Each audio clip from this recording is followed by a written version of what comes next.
everyone. So we have a little bit of an extra special guest today. This is Roisin. Hi, Roisin. Are you a good girl? She knows she's a good girl.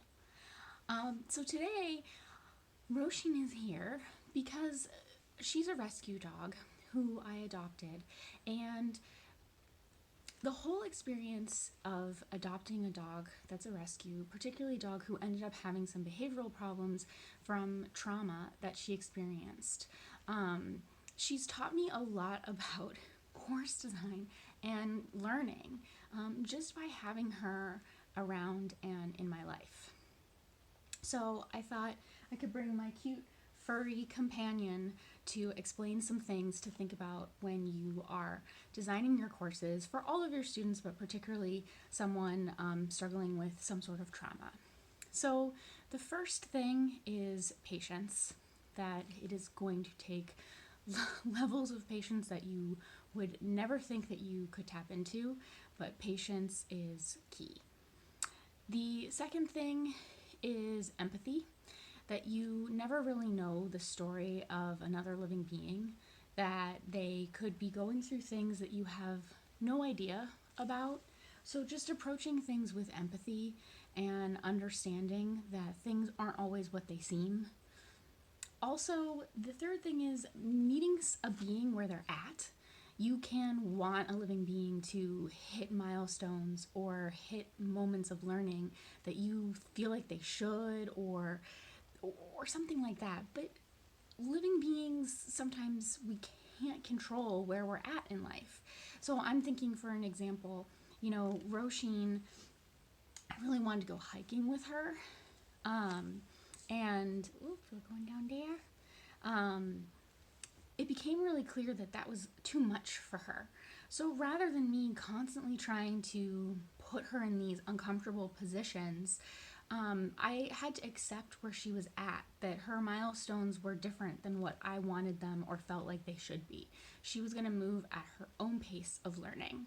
Which brings me to another point, which is setting up your students for success rather than failure. Of course, with learning, there needs to be some moments of tension, but if you put any sort of learner, human or dog, in situations where they're just constantly not being successful, it's going to be a very disheartening situation, both for yourself and for your students. And if your students are constantly feeling discouraged, they'll give up at a certain point.